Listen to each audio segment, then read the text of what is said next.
আসসালামু আলাইকুম দর্শক, চ্যানেল আই কৃষি সংবাদে আপনাদের সকলকে আমন্ত্রণ জানাচ্ছি। আমি ফাহমিদা দোলা। এখনকার এই সংবাদ আয়োজন একই সঙ্গে চ্যানেল আইয়ের ইউটিউব চ্যানেলে এবং চ্যানেল আইয়ের ওটিটি প্ল্যাটফর্ম আই স্ক্রিনে লাইভ স্ট্রিম হচ্ছে। ভোলায় মুগ ও ফেলন ডালের ভালো ফলন হয়েছে। ডাল তোলা, শুকানো ও বীজ সংরক্ষণের কাজ করছেন কৃষক। অনুকূল আবহাওয়া ও পোকার আক্রমণ না হওয়ায় ডাল আবাদ করে বড় ধরনের সমস্যায় পড়তে হয়নি কৃষককে। কৃষি বিভাগ বলছে, ভালো জাতের বীজ পাওয়া গেলে দেশে ডাল উৎপাদনে ভোলা বড় ভূমিকা রাখতে পারবে। ভোলা থেকে হারুনুর রশিদের পাঠানো তথ্য ও ভিডিও চিত্রে সুদীপ্তা মাহমুদের রিপোর্ট।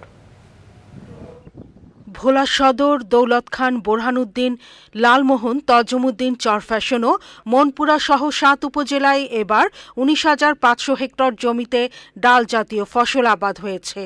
এর মধ্যে মুগ ১৫,৫০০ হেক্টর জমিতে এবং ফেলন ডাল ৫,০০০ হেক্টরে আবাদ করা হয়েছে।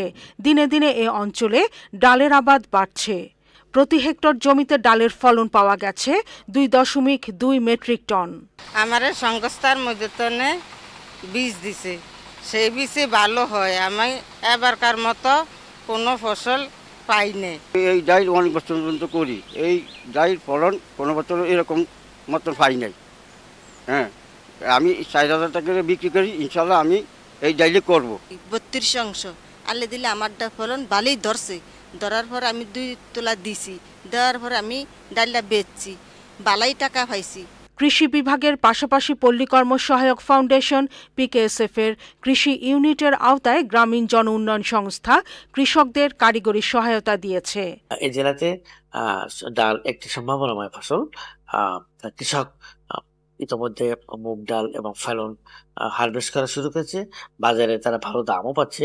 ভবিষ্যতে আধুনিক জাত পাওয়া গেলে এই জেলাতে উত্তর এর আয়তন বৃদ্ধি পাবে বলে আমি মনে করি এবং স্থানীয় চাহিদা মিটিয়ে দিতেছে অন্যান্য জেলাতেও ডাল রপ্তানি করতে পারবে।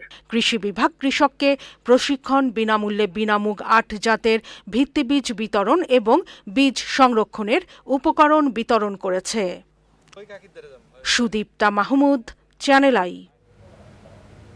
টাঙ্গাইলের প্রমত্তা যমুনার বুকে এবার চীনা বাদামের ব্যাপক ফলন হয়েছে। বালিযুক্ত চর হওয়ায় যেসব জমি বছরের পর বছর অনাবাদি পড়ে থাকত, এখন সেখানে সবুজের সমারোহ। বিশেষ করে বাড়ি চীনাবাদাম নয় চাষ করে ভালো ফলন পেয়ে আগ্রহ সৃষ্টি হয়েছে কৃষকের। টাঙ্গাইল থেকে মুসলিম উদ্দিন আহমেদের রিপোর্ট।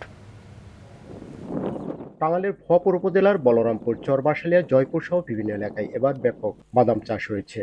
জেলায় ২,৩৩৫ হেক্টর জমিতে বাদাম চাষ হলেও বেশিরভাগ আবাদ হয়েছে যমুনার চরে।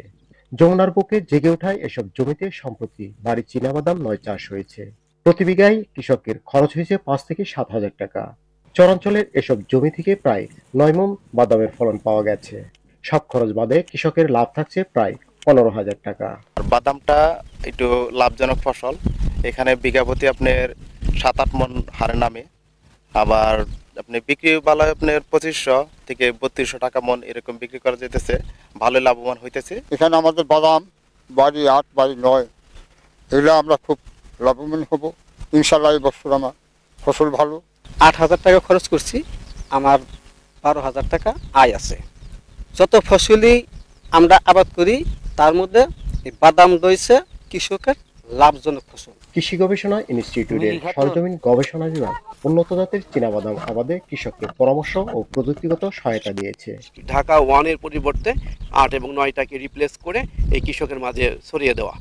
এবং আমরা এখান থেকেই আমরা কৃষকের সাথে কথা বলেছি, এখান থেকে যে বীজটা উৎপাদন হবে আগামী বছরের জন্য আমরা পুরো বীজটাই আমরা এখানে আমাদের স্টোরে করে রাখবো এবং এই বীজটাই আগামী বছর কৃষকের মাঝে ছড়িয়ে দিব। পুষ্টি চাহিদা পূরণ ও ভোজ্য তেলের আমদানি নির্ভরতা কমাতে সারা দেশে উন্নত জাতের চীনাবাদাম চাষ সম্প্রসারণে কাজ করছে বাংলাদেশ কৃষি গবেষণা ইনস্টিটিউট বারি।